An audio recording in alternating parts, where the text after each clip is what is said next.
Yes, I think so, but I want to highlight that the shortages will not last forever because the rising demand will drive the price, but meantime, the increase of the price will also drive the supply.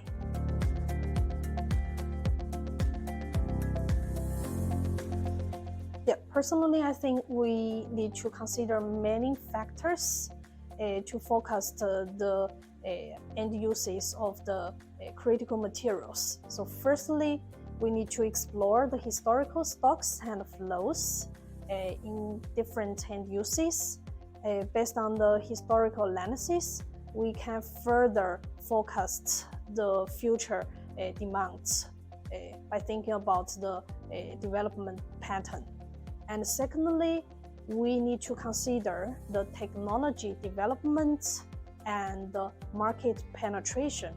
For example, if we think about the electrical vehicles, how many electrical vehicles we will need in the future, and how many batteries we will need in the future, and what kind of battery technology that will dominate the market, and how the material intensity will evolve in the future.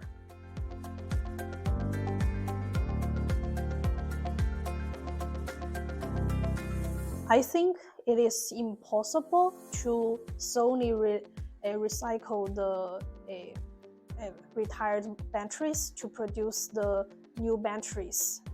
So firstly, because now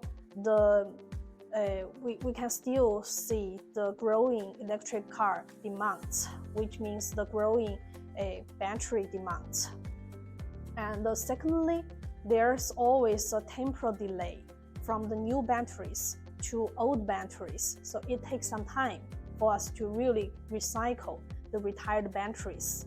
And thirdly, because of the technology limitation, it is challenging to recycle and get the pure battery materials to produce battery again.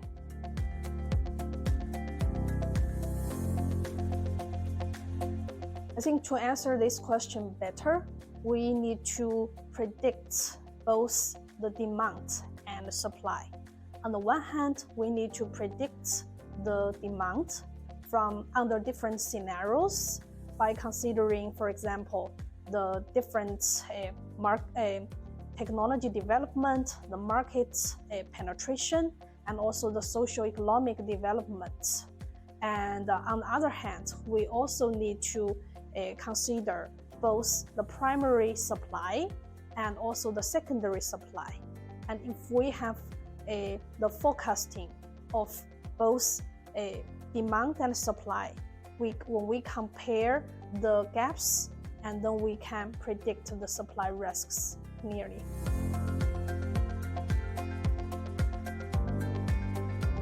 My research group mainly working on the material flow analysis. So material flow analysis is a holistic method to quantify the flows and stocks of materials in a predefined spatial and temporal boundary.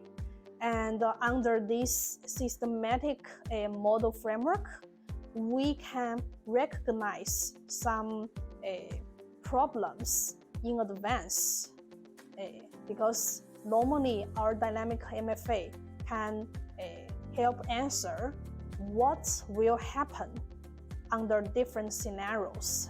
So we try to compile the data from different sources and find a good way to harmonize this data and also to simulate the flows and stocks of the materials. Based on the analysis, we can explore the historical picture of one types of materials or several types of materials, and further we can forecast the material demand based on our stock-driven model.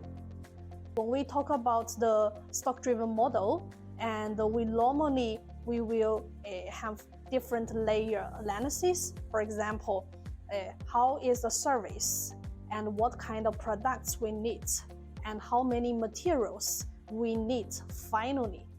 And we know that we are in a dynamic world. So the technology are developing, the market is changing, and also the supply is also changing because of other factors. So our dynamic MFA can help us understand the material cycle with more detailed data, and also it can help us forecast the material demand and supply systematically.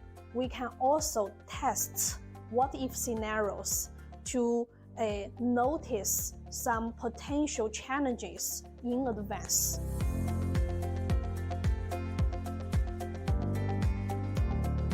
We know that raw materials are the foundation of our planet, and also are the foundations of the products that we are using every day. So I encourage the young generation to dive into more in these fields, because your inputs and contribution will help us to a resource efficient world.